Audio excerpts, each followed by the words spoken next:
प्यारे साथियों, आप सभी का स्वागत है मेरे YouTube channel Sonu Mishra classes में। तो आज हम पढ़ने वाले हैं गुप्तोत्तर काल, पुष्यभूति वंश या वर्धन वंश के बारे में। तो आप सभी वीडियो के साथ अंत तक बने रहेंगे ताकि आप सभी का रिवीजन अच्छे तरीके से हो जा सके। ठीक है, तो चलिए देखते हैं पहले प्रश्न को। पुष्यभूति वंश की स्थापना किसने की थी? तो पुष्यभूति वंश की स्थापना पुष्यभूति वर्धन ने की थी। पुष्यभूति वंश का सबसे प्रतापी राजा कौन था? तो पुष्यभूति वंश का सबसे प्रतापी राजा जो कि हर्षवर्धन था। हर्षवर्धन के समय में कौन सा चीनी तीर्थयात्री भारत आया था? तो हुएनसांग, है ना, हुएनसांग जो कि हर्षवर्धन के शासन के समय में चीनी तीर्थयात्री भारत आया था। चालुक्य राजा पुलकेशिन द्वितीय को किसने पराजित किया था? तो इसका सही जवाब जो होगा नरसिंह वर्मन। नरसिंह वर्मन ने चालुक्य राजा पुलकेशिन द्वितीय को पराजित किया था। किस व्यक्ति को द्वितीय अशोक कहा जाता है? तो अशोक, है ना, द्वितीय अशोक जो कि हर्षवर्धन को कहा जाता है। बाणभट्ट किस सम्राट के राजदरबारी कवि थे? तो हर्षवर्धन के, है ना। और हर्षचरित जो कि बाणभट्ट के द्वारा लिखा गया है ना, ये बात याद रखेंगे। ह्वेनसांग भारत में लगभग कितने साल रहा है? तो 14 साल। याद रखेंगे आप सभी। ह्वेनसांग जो कि भारत में लगभग कितने साल रहा है? तो 14 साल रहा है और यह एक चीनी यात्री होता है। कुंभ मेला को प्रारंभ करने का श्रेय किसे दिया जाता है? तो हर्षवर्धन को। नर्मदा नदी पर सम्राट हर्ष के दक्षिणावर्ती आगमन को रोका किसने रोका था? तो पुलकेशिन द्वितीय ने रोका था। चालुक्य शासक पुलकेशिन द्वितीय ने किस नदी के किनारे हर्षवर्धन को परास्त किया था? तो नर्मदा नदी के किनारे। हर्ष के शासनकाल में उत्तर भारत का सबसे महत्वपूर्ण शहर कौन सा था? तो कन्नौज था। हर्ष की आत्मकथा किसने लिखी है? तो बाणभट्ट ने लिखी है ना। तो हर्ष की आत्मकथा जो है पुस्तक है वो है हर्षचरित, है ना। हर्षचरित की रचना जो कि बाणभट्ट के द्वारा किया गया है। ठीक है।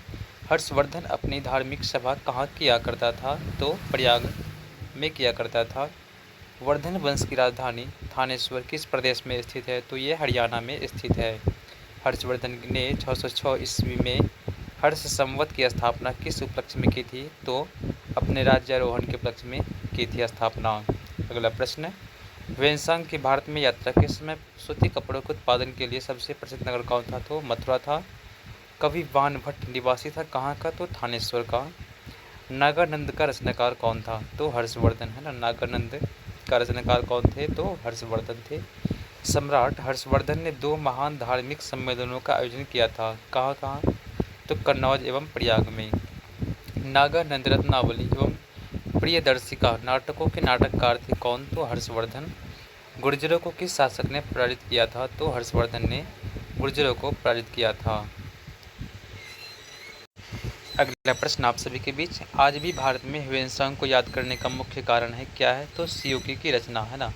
ह्वेनसांग के द्वारा सीओकी की रचना की गई है और यही कारण है कि इसे भारत में अभी भी याद किया जा रहा है। ह्वेनसांग ने किसे शिलादित्य कहा है? तो हर्षवर्धन को ह्वेनसांग ने शिलादित्य कहा है।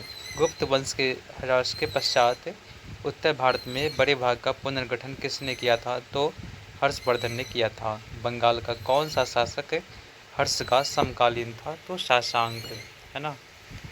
वह अंतिम राजा बौद्ध कौन था जो संस्कृत का महान विद्वान और लेखक भी था? तो वो हर्षवर्धन था। हर्षचरित किसके द्वारा लिखा गया है? तो बाणभट्ट, जो मैंने आपको पहले बतला दिया गया है। इसमें हर्षचरित में हर्षवर्धन के, है ना, आत्मकथा के बारे में चर्चा की गई है।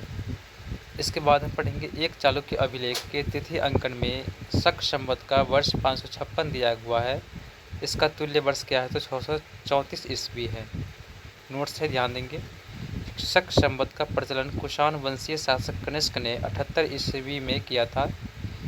यदि शक संवत में 556 अंकित है तो यह ईस्वी सन में 556 प्लस, है ना, 78 इक्वल टू हो जाएगा 634 ईस्वी होगा। हर्ष के समय की सूचना किसकी पुस्तक में निहित है? तो कलहन की। कलहन किसके द्वारा लिखा गया है? तो राजतरंगिणी के द्वारा लिखा गया है कलहन की पुस्तक। इसके बाद सम्राट हर्ष ने अपनी राजधानी थानेश्वर से कहाँ स्थानांतरित की है? तो कन्नौज, उत्तर प्रदेश में स्थित वह स्थान जहाँ हर्षवर्धन ने बौद्ध महासम्मेलन का आयोजन किया था, तो वो कौन सा जगह था? प्रयाग था।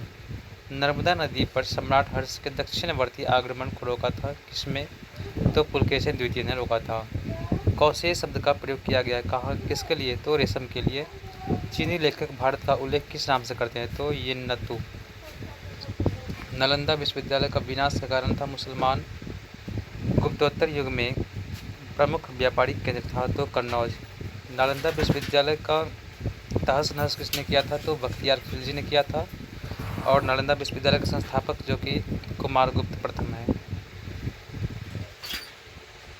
आदि शंकर जो बाद में शंकराचार्य बने, उनका जन्म हुआ था केरल में। और आदि शंकराचार्य द्वारा स्थापित 4 मठ कहाँ पे स्थित है, तो जोशीमठ, द्वारका, पुरी और श्रृंगेरी में।